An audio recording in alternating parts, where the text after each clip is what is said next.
Meu amigo concurseiro, minha amiga concurseira, boa sorte na tua preparação. Vamos dar seguimento aqui no nosso curso de matemática. Bom, então nessa aula falaremos sobre grandezas proporcionais. Quando falamos de grandeza, você pode imaginar qualquer coisa que possa ser mensurável, desde velocidades, distâncias, tempo, massa, acelerações, enfim. Você vai falar proporcionais é porque você está relacionando uma grandeza com uma outra, né? Ou seja, em contextos que as duas estão atuando ao mesmo tempo, você vai comparar uma com a outra, né? Como a maneira, se uma variar, como que a outra varia junto com essa, né? Então, quando a gente vai comparar essas grandezas, basicamente a gente vai ter dois tipos, né? As grandezas que são diretamente proporcionais e as grandezas que são inversamente proporcionais. Qual é a diferença entre elas? Quando as grandezas forem diretamente proporcionais, a gente vai analisar uma situação em que há uma constante k, em que ela não vai se alterar na situação em que nós estamos analisando, e a gente vai analisar então duas grandezas. Elas vão ser proporcionais porque elas vão estar se relacionando através de uma divisão.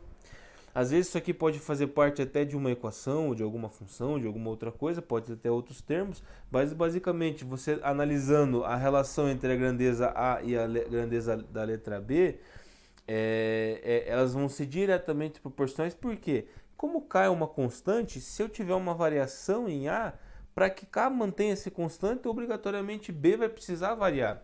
Só que como é uma divisão, para eu manter K constante, se eu aumentar o A, por exemplo, obrigatoriamente o B tem que aumentar para manter esse número constante. Vamos dizer uma situação, um exemplo básico aqui. Se K é 2 e eu tenho que meu A também é 2 e meu B é uma situação, um exemplo. Se eu dobrar, por exemplo, ou melhor, se eu multiplicar por aumentar em duas vezes a minha constante A, ou seja, 2 vezes 2, 4, eu obrigatoriamente para manter a minha constante no valor 2, eu também preciso multiplicar o meu denominador pelo mesmo fator, né? No caso 2, né? Então 4, 2. Ou seja, eu aumentei as minhas variáveis, mas elas aumentaram na mesma proporção para manter o fator k constante. Pode parecer meio complexo analisando desse lado, eu vou trazer então um exemplo do cotidiano que talvez um bom exemplo de grandezas que são diretamente proporcionais pode se dar através da representação de um círculo. Existe uma constante muito famosa que você já deve ter visto falar, chamado π. O número dessa constante é 3,1415 e são infinitas casas decimais aqui para frente. O que representa essa constante π? A constante π, basicamente, dada uma circunferência, é a divisão do comprimento da circunferência pelo seu diâmetro. Comprimento é que imagine que se eu cortasse, imagine que se fosse uma corda, esse círculo eu cortasse aqui e esticasse essa corda. Então é o comprimento do círculo. E o diâmetro do círculo é basicamente, né, a distância ali entre dois pontos que cortam o círculo de uma reta que passa pelo seu centro, né? Esse aqui é o diâmetro. Então o que acontece? Esse número π ele é constante, ele nunca vai mudar. Então se ele nunca vai mudar, imagine que eu vou fazer uma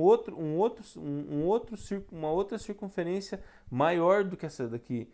Se eu aumentar a circunferência, eu vou estar aumentando o comprimento do círculo, certo? Para eu manter o π desse mesmo valor, obrigatoriamente eu tenho que aumentar o diâmetro. Ou seja, sempre que eu aumento o comprimento de um círculo, eu obrigatoriamente aumento o diâmetro. E da mesma maneira que se, por exemplo, eu vou diminuir o diâmetro de um círculo, o comprimento do círculo também vai diminuir, certo? Ou seja, as grandezas serão chamadas diretamente proporcionais à medida que no aumento de uma a outra aumenta na mesma proporção, e se a outra diminuir, ela também diminui na mesma proporção. Ou seja, ela acompanha a variação, as variáveis acompanham suas variações no mesmo sentido. Beleza? As grandezas ditas inversamente proporcionais, elas são ditas assim pois elas estão representadas através de uma multiplicação.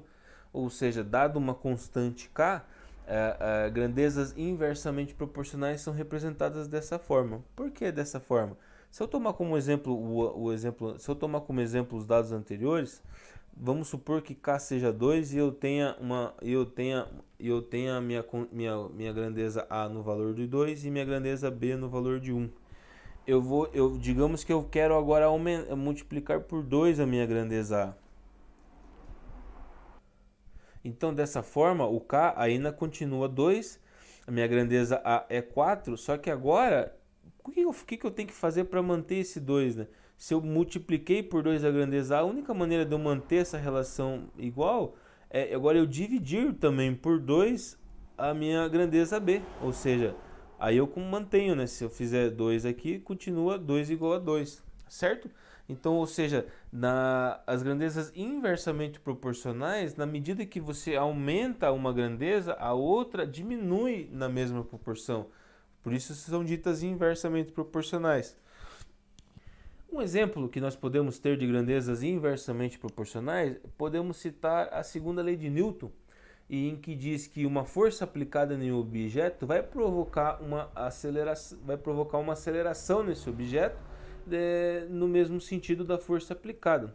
E essa aceleração ela vai estar relacionada à massa desse objeto, certo? Imagine então uma situação que você tem várias bolas de gude e você pega uma bola de gude ao acaso. E considerando que seu peteleco é constante, nessa bola de gude você vai dar um peteleco e ela vai ter uma certa aceleração. Agora, digamos que você pegue uma outra bola de gude e dê o mesmo peteleco.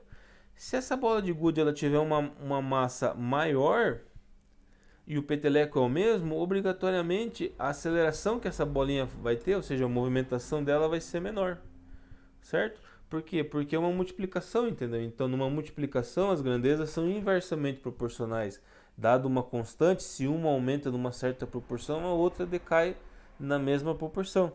Imagine que agora você vai pegar uma nova bola de gude, agora essa bola de gude é mais leve, ou seja, a massa vai diminuir. Então, se o peteleco é constante, a aceleração vai aumentar.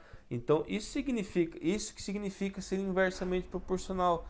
Ao alterar uma grandeza numa determinada proporção, a outra vai ser também alterada, mas da maneira inversa. Ou seja, se uma aumenta, a outra diminui. Ou se essa diminui, a outra aumenta.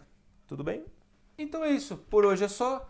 Terminamos mais uma aula do nosso curso. Eu sempre falo que, já falei em várias aulas, os assuntos tratados nesse edital, eu poderia fazer um curso no mesmo quantitativo de aulas para cada assunto. O que eu tento fazer é compilar o máximo possível, fazer um resumo do conceito do que é pedido no edital, justamente para você poder otimizar a sua preparação e com certeza ir bem na sua prova, que o nosso objetivo aqui, claro, você tem que aprender o assunto, mas o nosso principal objetivo é que você acerte a questão na prova. Beleza? Muito obrigado por assistir mais essa aula, até o próximo vídeo. Um abraço, tchau, tchau.